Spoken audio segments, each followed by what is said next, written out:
Hello everyone, welcome back to my channel. I hope आप सब अच्छे होंगे। तो आज हम बात करेंगे महात्मा गांधी से जुड़ी कंट्रोवर्शियल स्टोरीज के बारे में। महात्मा गांधी को हम लोग बापू के नाम से जानते हैं। He is known as the father of the nation. India को आज़ादी दिलाने में उनके कंट्रीब्यूशन के ऊपर तो इंटरनेट पे, बुक्स में आपको बहुत कुछ मिल जाएगा, लेकिन कुछ ऐसी चीज़ें हैं इंटरनेट और बुक्स में ही जो कि कंट्रोवर्शियल हैं। आज हम उन सब चीज़ों पर एक नज़र डालते हैं।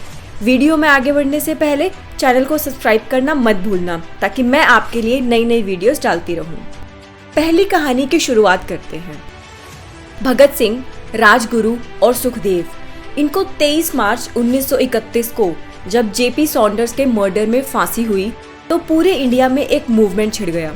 लोगों में गुस्सा भरा था और जो भी लोग अपनी आवाज़ उठा रहे थे उनमें से कुछ आवाज़ें ऐसी भी थी जो कह रही थी कि महात्मा गांधी हमारे 3 फ्रीडम फाइटर्स को बचाने में नाकाम रहे, और कुछ ने तो ये भी बोला कि गांधी ने उनको बचाने का ट्राई ही नहीं किया।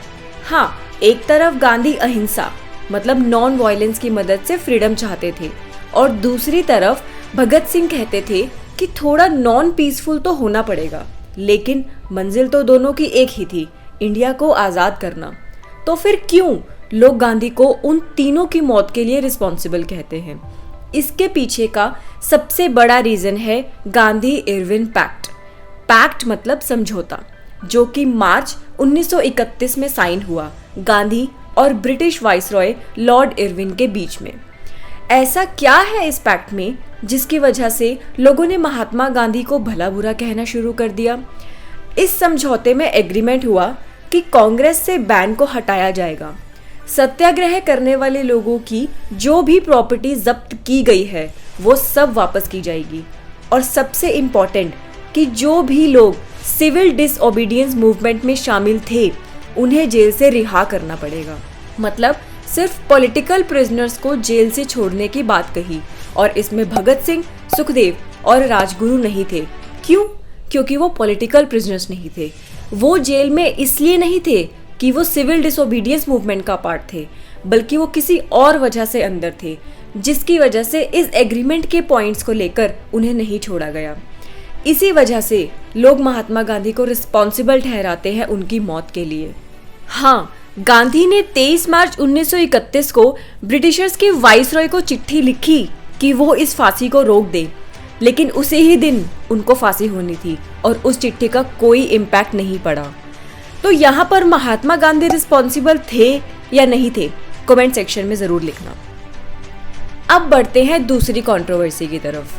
जब इंडिया पाकिस्तान का बंटवारा हुआ तो लोगों ने गांधी को उसके लिए जिम्मेदार ठहराया। थोड़ा प्रिसाइजली बात करें तो लोगों के अकॉर्डिंग गांधी पार्टीशन रोक सकते थे, लेकिन उन्होंने ऐसा नहीं किया। उस टाइम पर महात्मा गांधी की पॉपुलैरिटी कितनी थी ये तो आप लोग जानते ही होंगे। उनका लोगों पे काफ़ी इम्पैक्ट था, लोग उनकी बात सुनते थे, तो अगर वो चाहते तो ये पार्टीशन रोक सकते थे।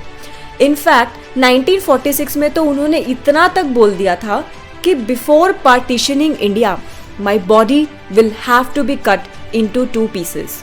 मतलब इंडिया को 2 टुकड़ों में बांटने से पहले आपको मेरे शरीर के 2 हिस्से करने होंगे।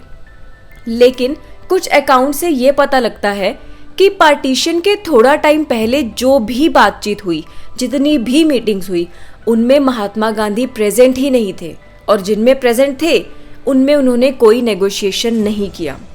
वो बस वहाँ एक स्पेक्टेटर की तरह बैठे रहे। दूसरी चीज़, गांधी को ये बोल के क्रिटिसाइज किया जाता है कि वो मुस्लिम्स की तरफ काफ़ी अलाइंड थे, एंड इनफैक्ट उन्होंने आज़ाद भारत के पहले प्राइम मिनिस्टर का नाम जिन्ना सजेस्ट किया था। लेकिन गांधी के अकॉर्डिंग ये उनकी कोशिश थी भारत को पार्टीशन से बचाने की।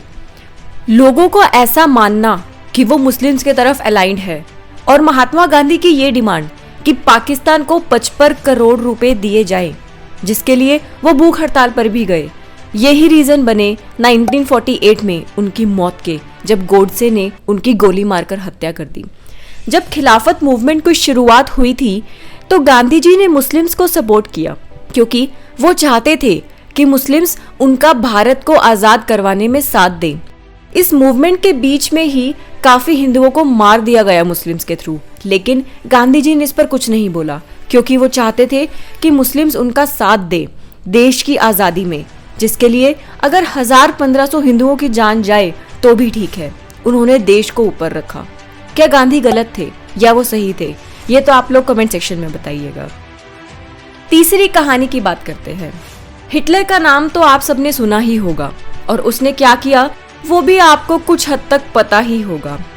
एक बायोग्राफर के अकॉर्डिंग जब गांधी जी से पूछा गया कि आपके अकॉर्डिंग ज्यूज को मास सुसाइड कर लेना चाहिए था, गांधी जी ने बोला कि हाँ बिल्कुल उन्हें ऐसा करना चाहिए था, उन्हें खुद जाना चाहिए था मरने के लिए या फिर समंदर में कूदकर जान दे देनी चाहिए थी। और जब उनसे पूछा गया कि इसके पीछे का रीजन क्या है तो उन्होंने जवाब दिया कि अगर वो ऐसा करते तो आज उनकी मौत का सिग्निफिकेंस और ज्यादा बढ़ जाता। लोगों का ये कहना था कि ये महात्मा गांधी के अहिंसा के पाथ का एक एक्सट्रीम पॉइंट था। आप लोगों का क्या कहना है इस पर? अगर हम रिसेंटली 2018 की बात करें तो 2018 में यूनिवर्सिटी ऑफ घाना जो कि अफ्रीका में है, उसके कैंपस से महात्मा गांधी का स्टैच्यू हटाया गया क्योंकि वहां पर स्टूडेंट्स और स्टाफ प्रोटेस्ट कर रहे थे कि गांधी एक रेसिस्ट थे जो गोरे लोगों को काले लोगों से ऊपर मानते थे। इसके ऊपर ट्विटर पे भी काफी ट्वीट्स हुए #गांधी मस्ट फॉल करके। लेकिन ऐसा क्यों? गांधी तो साउथ अफ्रीका में उनके राइट्स के लिए लड़े, तो फिर इन लोगों ने ऐसा क्यों बोला? महात्मा गांधी ने अपने टाइम में कुछ ऐसी चीजें लिखी जो कि अंग्रेजों को फेवर करती थी। जैसे कि उन्होंने एक बार लिखा कि गोरे लोग भले ही उनमें कोई दिक्कत हो, वो साउथ अफ्रीका में हमेशा उच्च जाति के ही रहेंगे। हाँ, उसके बाद उन्होंने एंटी रेसिज्म को अपनाया। कुछ क्रिटिक्स के अकॉर्डिंग गांधी व्हाइट्स और इंडियंस को ऊपर देखते थे और अफ्रीकन्स को नीचे। अब उन्होंने अपनी स्टेटमेंट्स कब चेंज की और कितनी, वी कैन नॉट से। आपको क्या लगता है इस बारे में? अब बढ़ते हैं अपनी नेक्स्ट कंट्रोवर्सी की तरफ। महात्मा गांधी विमेन और मेन दोनों को इक्वल मानते थे। उन्होंने कांग्रेस पार्टी में काफी सीनियर पोस्ट विमेन को दी और फ्रीडम प्रोटेस्ट और मार्चेस में विमेन के पार्टिसिपेशन को भी बढ़ावा दिया। लेकिन इन सब के बावजूद वो ये मानते थे कि घर का काम करना और बच्चे पालना ये एक औरत की ही रिस्पॉन्सिबिलिटी है। आगे बढ़ते हैं। गांधी जी ने 38 साल की उम्र में ब्रह्मचर्य को अपना लिया था। जब भी कोई इंसान ब्रह्मचर्य को अपनाता है तो उसको सारे शारीरिक संबंध छोड़ने पड़ते हैं। अब उन्होंने ब्रह्मचर्य अपनाया तो उनको भी यही करना था। महिलाओं की मौजूदगी में उनको अजीब सा लगने लगा और उन्होंने अपने आश्रम में कुछ प्रयोग करने शुरू कर दिए। उन्होंने नग्न औरतों के साथ सोना शुरू कर दिया, जिनमें उनकी भतीजी आभा और मनु भी शामिल थी। वो उनके साथ केवल सोते थे। उनका कहना ये था कि वो अपने सेल्फ कंट्रोल को टेस्ट करना चाहते हैं, इसीलिए वो ऐसा कर रहे हैं। यहाँ तक कि जो भी पति पत्नी उनके आश्रम में रहते थे उन्हें बहुत संभल कर रहना पड़ता था। वो ये मैसेज देते थे नौजवानों को कि आप शादी ना करें और अगर करें तो कोई शारीरिक संबंध ना बनाएं।